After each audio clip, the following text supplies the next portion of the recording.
नमस्कार दोस्तों, चलिए आज हम देखते हैं औद्योगिक क्रांति का दूसरा पार्ट। अगर आपको इस औद्योगिक क्रांति का पहला वीडियो देखना है तो आप डिस्क्रिप्शन बॉक्स में जाकर के लिंक पर क्लिक कीजिए अथवा प्ले लिस्ट में जाकर के आप इसका पहला वीडियो देख सकते हैं। आज हम देखेंगे औद्योगिक क्रांति। जैसे इसके पहले वाले वीडियो में आपको बताया था औद्योगिक क्रांति क्या है, तो पुनः उसका रिवीजन कर लेते हैं थोड़ा सा। उसके बाद हम आपको बताते हैं औद्योगिक क्रांति का प्रभाव। इसमें आपको बताया था औद्योगिक क्रांति, सबसे पहले आपको बताया था क्रांति क्या है। क्रांति में आपको बताया गया था कि स्थापित व्यवस्था में अमूलचूल परिवर्तन जो होता है उसे ही हम क्रांति कहते हैं। उसके बाद आपको बताया था क्रांति के प्रकार, फिर आपको बताया था औद्योगिक क्रांति। इसकी परिभाषा में आपको बताया था कि उद्योग में जो अमूलचूल परिवर्तन होता है उसे औद्योगिक क्रांति कहा जाता है।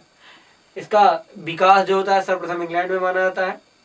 अब हम देखेंगे औद्योगिक क्रांति का जो प्रभाव पड़ा है किन किन क्षेत्रों में पड़ा है। तो सबसे पहले हम बात करते हैं इनके क्षेत्रों की। सबसे पहले इसका देखते हैं आर्थिक प्रभाव,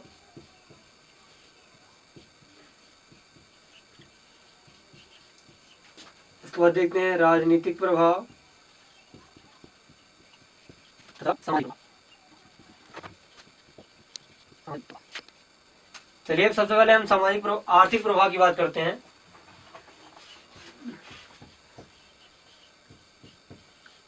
आप ये जानिए सबसे पहले आर्थिक प्रभाव होता क्या है। औद्योगिक क्रांति के कारण आर्थिक स्थिति पर पड़ने वाला जो प्रभाव होता है उसे हम आर्थिक प्रभाव कहते हैं। चलिए अब इसकी थोड़ा सा पृष्ठभूमि देखते हैं कि इसके पहले पृष्ठभूमि का अर्थ होता है उसके पहले क्या था। चलिए अब इसके पृष्ठभूमि की बात करते हैं हम। आपने पुनर्जागरण काल में पढ़ा कि वहां की जो अर्थव्यवस्था थे, जैसे लोग एक स्थान से दूसरे स्थान पे जा रहे थे तो वहां पे क्या था, व्यापार करने के लिए लोग अपने पैसे का उपयोग एक स्थान से दूसरे स्थान अर्थात एक देश से दूसरे देश में कर रहे थे। तो सबसे पहला इसका जो प्रभाव पड़ता है आर्थिक जगत में, हम जानते हैं वहां पे पूंजीवाद एवं साम्राज्यवाद का उदय। वहां जो होता है पूंजीपत लोग, औद्योगिक क्रांति के कारण ही पूंजीवाद का विकास होता है एवं साम्राज्यवाद का विकास होता है।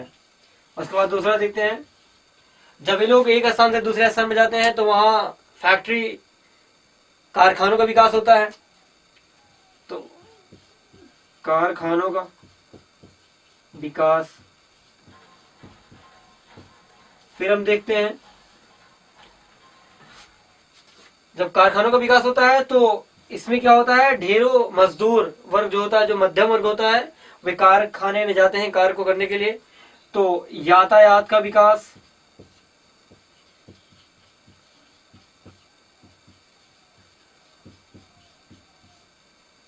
और इन्हीं के माध्यम से क्या होता है कि इनकी आर्थिक स्थिति, जो वहां के राजा होते हैं, जो वहां के प्रशासक होते हैं, उनकी आर्थिक स्थिति अच्छी होती जाती है। और इसी के परिणाम स्वरूप ही जो व्यापार होते हैं उन पर इनका प्रभाव पड़ता है। और इसके परिणाम स्वरूप वहां के जो लोग होते हैं, जो वहां की जनता होती है, वे यातायात के साथ साथ जो फैक्ट्री होती हैं उनको लगाते हैं। उसके बाद उद्योग में बढ़ावा होता है। तो इनका प्रभाव क्या पड़ता है, औद्योगिक क्रांति का उद्योग पर प्रभाव पड़ता है। अब और अगर बात करें तो इनमें क्या होता है कि जब यातायात सुगम हो जाता है, लोग एक स्थान से दूसरे स्थान पर आसानी से आने जाने लगते हैं, तब क्या होता है, नगर का विकास होता है। नए नए नगर बनते हैं, उन पर भी, नगरों पर भी इसका प्रभाव पड़ता है। नगरों का विकास, ये देखिए ये क्या, ये औद्योगिक क्रांति का आर्थिक प्रभाव है। अब हम देखेंगे कि इसका औद्योगिक क्रांति का राजनीति पर क्या प्रभाव पड़ता है। चलिए अब देखते हैं राजनीतिक प्रभाव। चलिए हम देखते हैं राजनीतिक प्रभाव। सबसे पहले राजनीतिक प्रभाव से पहले हम देखते हैं कि यहाँ औद्योगिक क्रांति के फलस्वरूप जो यूरोप होता है वहां पे जो समाज होता है वो दो वर्गों में विभाजित हो जाता है। एक उद्योगपति उद्योगपति, दूसरा श्रमिक। श्रमिक जो होते हैं इन्हें सर्वहारा भी कहा जाता।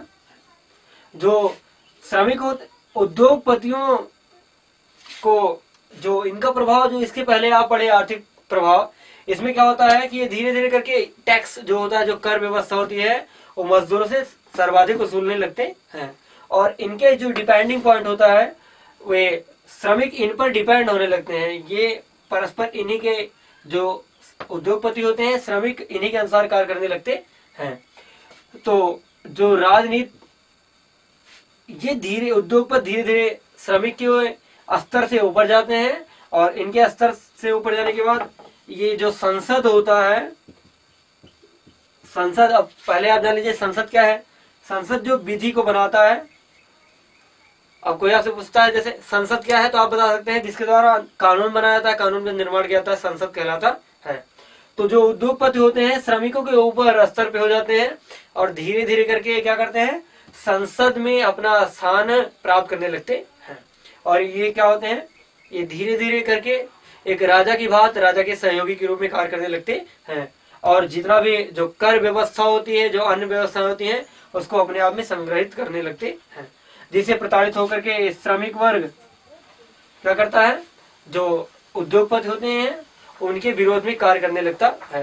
जिसके फलस्वरूप जो आप राजनीतिक क्रांति आगे बढ़ेंगे वो मिलेंगी कि इन्हीं श्रमिक और उद्योगपतियों के बीच में ही जो आपसी वैमनस्य होता है, आपसी सामंजस्य नहीं हो पाता है, उसी के फलस्वरूप ही राजनीतिक क्रांतियां उत्पन्न होती है।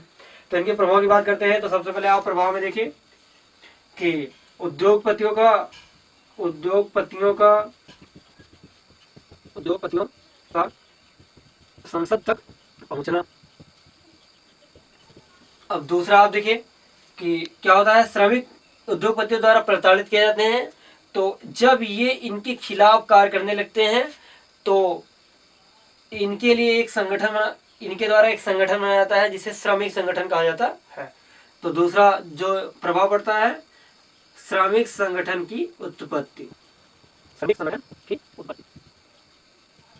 अब और अगर देखते हैं हम राजनीतिक प्रभाव में, तो राजनीति में इनका निरंतर हस्तक्षेप होता रहता है, और ये उद्योगपति जो होते हैं ये अपने ऊपर कर व्यवस्था को कम कर देते हैं, तथा वे जो कर व्यवस्थाएं होती हैं वो डायरेक्टली किस पे डिपेंड कर देते हैं, किस पे छोड़ देते हैं, श्रमिकों पर। तो इसमें आप तीसरे प्रभाव में देख सकते हैं, श्रमिकों पर उद्योगपतियों का अधिकार। अगर कोई और आपसे पूछता है और प्रभाव की बात करिए, तो आप कह सकते हैं कि जब श्रमिकों का उद्योगपतियों पर, जब उद्योगपतियों का श्रमिकों पर अधिकार हो जाता है, तो धीरे धीरे इनके बंधनों से टूटने के लिए, हटने के लिए क्या करते हैं, इनके खिलाफ आंदोलन करना प्रारंभ कर देते हैं। आपने अभी देखा इनका राजनीतिक अर्थात औद्योगिक क्रांति का राजनीतिक प्रभाव। अब हम देखेंगे औद्योगिक क्रांति का सामाजिक प्रभाव, किस प्रकार से समाज पर औद्योगिक क्रांति का प्रभाव पड़ा है। चलिए हम देखते हैं औद्योगिक क्रांति का सामाजिक प्रभाव। औद्योगिक क्रांति का सामाजिक प्रभाव में हम देखते हैं समाज, अभी आप देखिए समाज क्या है, दो वर्गों में बटा हुआ है, पूंजीपति और श्रमिक। अगर हम इनके सकारात्मक प्रभाव की बात करते हैं, तो हम देखते हैं सकारात्मक प्रभाव में कौन कौन से प्रभाव पड़े हैं। सकारात्मक प्रभाव में सबसे पहले हम देखते हैं कि पूंजीपतियों का उदय होता है, और श्रमिक क्या होते हैं कि इन्हीं के उत्पादन पे ही कार्य करना प्रारंभ करते, क्योंकि इनके पास धन तो होता नहीं है सर्वाधिक, ये धनी होते हैं। ये जो समाज में दो वर्ग होता है, एक धनी वर्ग जिसे पूंजीपत कहते हैं, एक निर्धन वर्ग जो इन्हीं की वर्ग से चलता है, उसे हम श्रमिक वर्ग या सर्वहारा वर्ग कहते हैं। तो इसके सकारात्मक प्रभाव की सबसे पहले हम बात करते हैं, तो पूंजीपति, आप वैसे ही नोट कर सकते हैं, पूंजीपतियों द्वारा श्रमिकों, पूंजीपति और श्रमिक जो होते हैं ये मिलकर के कार्य करना प्रारंभ करते हैं। तो सबसे पहला प्रभाव क्या पड़ा कि पूंजीपति तथा श्रमिक मिल करके कार्य करना प्रारंभ कर देते हैं। अब अगर दूसरे प्रभाव की बात करते हैं, तो दूसरे प्रभाव में देखते हैं कि जो पूंजीपति वर्ग होता है ये धीरे धीरे करके, जैसे जैसे इनके पास इनके द्वारा टैक्स बटोरा जाता है, आता है, वैसे धीरे धीरे करके क्या होते हैं, ये उच्च होते जाते हैं, अर्थात ये सर्वाधिक धनी होते जाते हैं। और इनमें क्या होता है, निरंतर क्या होता है, निर्धनता होती जाती है। तो एक वर्ग जो होता है उच्च होता जाता है, और दूसरा वर्ग क्या होता है, निम्न होता जाता है। अर्थात सामाजिक प्रभाव हम देख पा रहे हैं कि पूंजीपतियों वर्ग जो होता है वो ऊपर की ओर बढ़ता जाता है तथा श्रमिक वर्ग जो होता है वो नीचे की ओर गिरता जाता है। तो एक सकारात्मक प्रभाव पड़ रहा है और एक नकारात्मक प्रभाव पड़ रहा है। नकारात्मक प्रभाव क्या पड़ रहा है कि श्रमिक जो होते हैं इनका उत्थान नहीं हो पा रहा है और पूंजीपतियों का उत्थान हो पा रहा है। अगर और हम अन्य प्रभाव की बात करते हैं तो धीरे धीरे क्या होते हैं, पूंजीपति जो होते हैं एक तो इनके पास शासन हो जाता है और धीरे धीरे करके विलासी हो जाते हैं, अर्थात भोग विलास में विलीन हो जाते हैं। इनसे क्या होता है, श्रमिकों की रक्षा, श्रमिकों से उत्पादन आदि को बंद कर देते हैं। तो इनमें क्या होता है, तो इसका नकारात्मक प्रभाव पड़ता है। नकारात्मक प्रभाव के फलस्वरूप जो श्रमिक वर्ग होता है वो एकदम निचला वर्ग होता जाता है, जिसके माध्यम से क्या होता है, इनके पास कृषि भूमि जो होती है, श्रमिकों के पास जो खेती होती है वो अत्यधिक कम होती जाती है, क्योंकि इनमें क्या होता है, धीरे धीरे करके निरंतर वृद्धि होती जाती है। और अगर अन्य प्रभाव की ओर बात करते हैं हम, तो जो समाज होता है, क्योंकि आप जानते हैं समाज में सर्वाधिक जो होता है कौन सा वर्ग होता है, श्रमिक।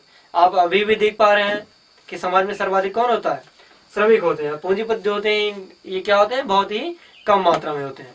तब धीरे धीरे क्या करके जो श्रमिक होता है, जो श्रमिक वर्ग होता है, इनका पतन होता जाता है। आप अभी तक आपने देखा औद्योगिक क्रांति के प्रभाव में कि औद्योगिक क्रांति का आर्थिक प्रभाव किस तरह पड़ता है, किस तरह टैक्स आता है, किस तरह कर व्यवस्था बढ़ती है। उसके बाद आपने राजनीतिक प्रभाव और सामाजिक प्रभाव देखा। अब हम अगले वीडियो में आपको अगले वीडियो में दिखाया जाएगा कि राजनीतिक क्रांति क्या होती है और राजनीतिक क्रांति किस प्रकार से चलती है, उनका सामान्य परिचय, जिसमें आप देखेंगे फ्रांस की क्रांति, इंग्लैंड की क्रांति, रूस की क्रांति तथा अमेरिका की क्रांति। धन्यवाद।